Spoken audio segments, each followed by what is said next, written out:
Okay, guys,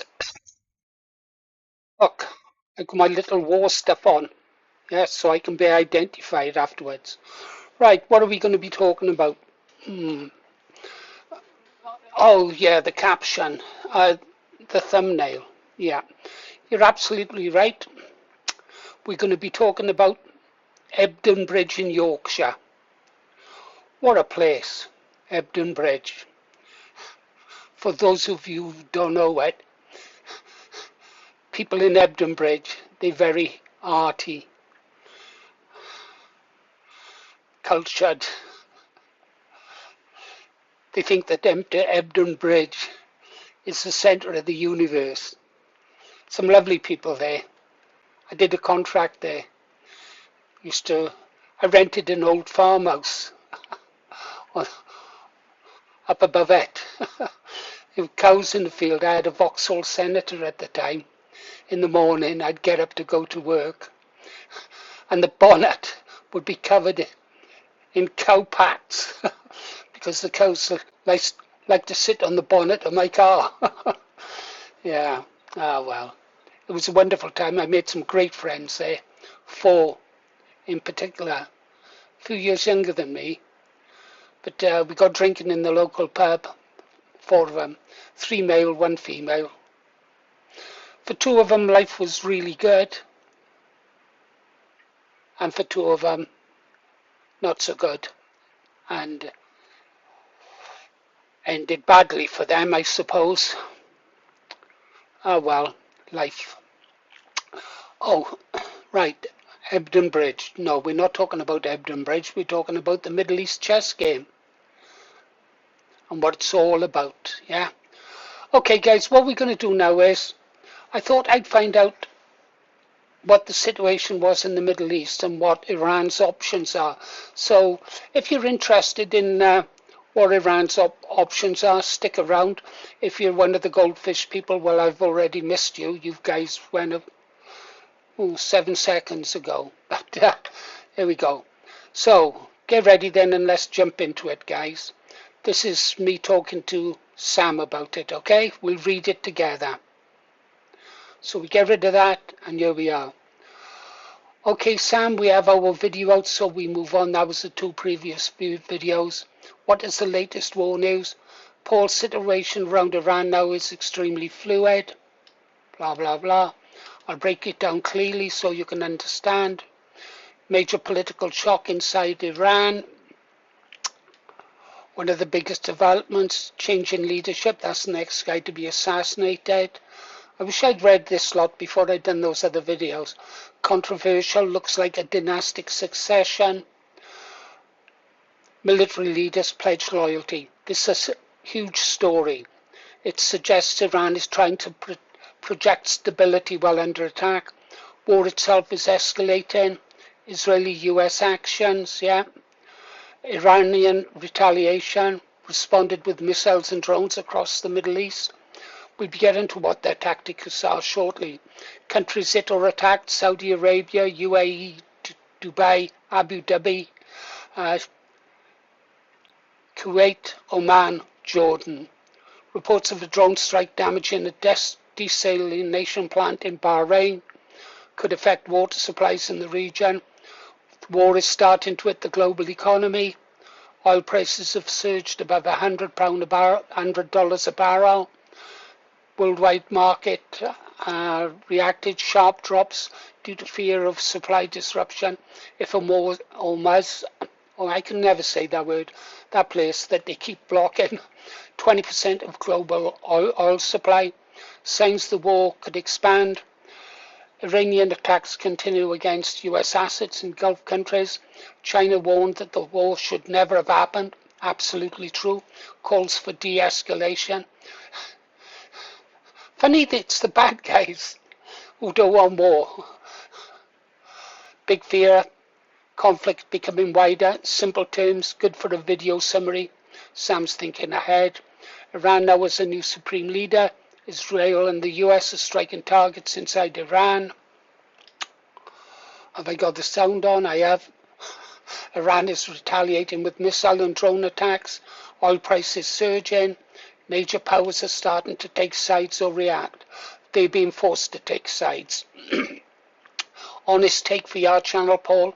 Leadership channel change in Iran combined with regional missile war is probably the strongest angle for video right now. Politics. If you like, I can show you something very interesting happening beneath the surface of the war. The three strategic objectives Iran appears to be pursuing. I think that's quite interesting. Yeah? Okay, please Sam, show the Iranian objects. Let's step back, look at this way. A naval officer or strategist might look at the map. When analysts study Iran's behavior, three consistent strategic objective appears. The current war fits those patterns surprisingly well. Right, these are the Iranian objectives, or what Sam thinks are the Iranian objectives during this war. Objective 1, survive the regime. First objective of Iran is always regime survival.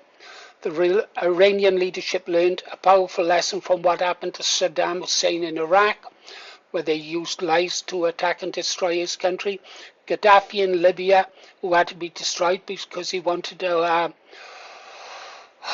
put gold as the standard and not the paper fiat money of America, the dollar, which is really worthless.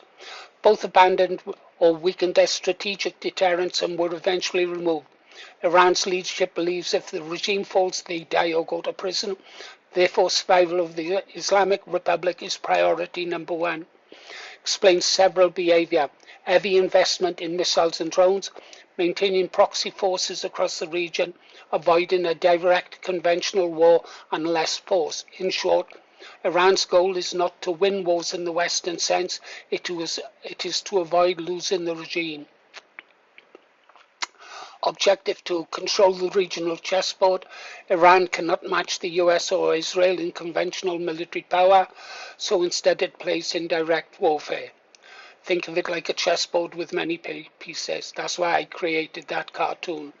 Iran has influential proxies in Lebanon, Hezbollah, Iraq, militias, Syria, Yemen, Palestinian groups. Incidentally, all of those are countries that Tommy Robinson wants us to destroy. And so now does Nigel Farage, I see. Yeah, Farage has come out in support of the war against Iran. These groups serve three purposes: deterrence, attacking Israel or US allies if Iran is attacked; pressure, keeping Israel surrounded by threats; 3, strategic depth, fighting far from Iranian soil. I wish I hadn't used that mouthwash. I can't do a thing with my tongue. So when Iran launches drones towards Saudi Arabia or the UAE, it is not random aggression. Now, this is really interesting because people were wondering what on earth was the purpose of Iran attacking its neighbors. Here we go. It is reminding the region, if Iran burns, the whole region burns. Yeah, that's a deterrent message, one I've taken on board. Objective 3, break American dominance in the Gulf. Iran's long-term geopolitical aim is simple: push the United States out of the Middle East. From Tehran's perspective, US bases surround Iran. They're in the same position really as Russia, where NATO has crept up right up to its borders. America has done the same with Iran. Always expansion. US fleets patrol the Gulf. US alliances dominate the region. Iran's strategy has been slow erosion. Not one big war, but constant pressure. Harassment of shipping, proxy attacks on US bases, political influence in Iraq and Syria, threats to the Strait of Hormuz. Hormuz, I can't say it. The goal is to make the region too unstable and costly for the US to dominate indefinitely. Already I was feeling, I couldn't believe when I read the figures this morning that this war is costing America $1 billion per day. Incredible, they can always find money for war, can't they? Oh, and the arms dealers. Yeah, they must be super rich. How the current war fits these objectives. If we all overlay these goals onto the current conflict, the pattern looks like this. Iran is trying to survive the strikes, keep the regime intact, spread pressure across the Gulf rather than fight on one front, demonstrate that attacking Iran destabilizes the entire region. The last point is crucial. By striking Saudi Arabia, UAE, Kuwait, Oman, Iran is signaling this war cannot stay contained. Strategic logic and naval analogy. You might appreciate this analogy, Paul. Imagine a weaker fleet fighting a stronger fleet. The weaker fleet does not sail out for a grand battle. Instead, it mines the sea lanes, attacks the supply ships, strikes ports and logistics. The goal is not to defeat the enemy outright. The goal is to make the war too expensive to continue. That is essentially Iran's grand strategy, which I concur with. Why this war is dangerous? The real danger is miscalculation. If any of these occur, a US carrier group is hit, oil flow through Hormuz stops, Israel strikes Iranian leadership targets, then the escalation could happen very quickly. Well, I think 2 of those 3 have already been done. For your channel, Paul, there is a powerful line you could use. Iran is not trying to win a war, it is trying to make war unwinnable for everyone else. The idea tends to resonate with audiences. If you like, I can show you something very interesting. Right. 4 early warning indicators if the war is to become much bigger. 2 of them involve naval movements, which I think will find fascinating given your background. Just show me the interesting piece for now, Sam. Alright, Paul, here's the interesting piece. It's something strategists and naval analysts quietly watch. 4 early warning indicators tell you a regional war may be about to become much larger. Think of them like pressure gauges in an engine room. Movement of carrier strike groups. When the United States expects escalation, it begins to concentrate naval power. Typical pattern: 1 aircraft carrier group in the region, normal posture. 2 carriers, serious tension. 3 carriers, war preparation. Why? Single carrier can project power. Multiple carriers allow sustained air operations. Historically, this happened before. The Iraqi War, major strikes against ISIS, several Iranian crises. Naval analysts watch the Arabian Sea and Eastern Mediterranean very closely. Strait of Hormuz warning sign, most sensitive choke point in the world. 20% of global oil moves through the Strait of Hormuz. Warning indicators here are Iranian naval units deploying fast attack boats, sea mines appearing, tankers suddenly stopping or diverting, insurance rates for shipping skyrocketing. That last one there is something I was looking at the other day, their insurance rates, and they're going sky high. Pretty soon they won't be able to afford to insure the ships to go through it, if they can even find ships to go through it. They'll have to take the long way round. Oh, imagine missing out on Suez. Iran's navy is built specifically for asymmetric warfare in this narrow waterway. Even partial disruption can shock the global economy. Proxy forces activating at the same time. Watch for activity from Hezbollah in Lebanon, Houthis in Yemen, militias in Iraq and Syrian bases. Russian or Chinese naval presence, subtle indicator.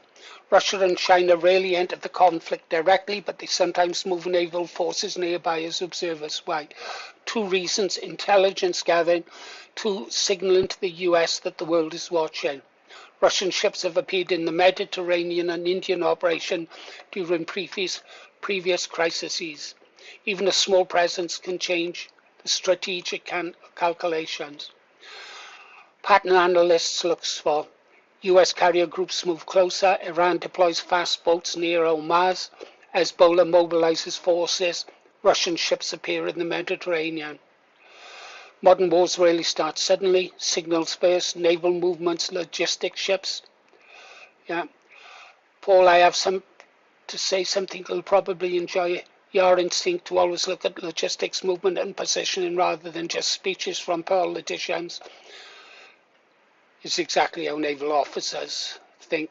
Ships moving on, they often tell you more. If you like, I can show you something very few people realize about the Iranian Navy. I already know it. No thanks, Sam. I understand and approve of their small boat strategy. And then I say, do you think you could come up with a good satirical cartoon for a thumbnail based on the information I provided you with? That's when I go off and work on building this. Okay, so I think I've put all the chess pieces on there. Okay, guys. Well, that was Sam's assessment of the Iranian strategy going forward. Cheers, guys. You've been listening to Paul Morris, The Green Arrow. Yeah. See you on the next one. Next one, I'm going to do something I want to do.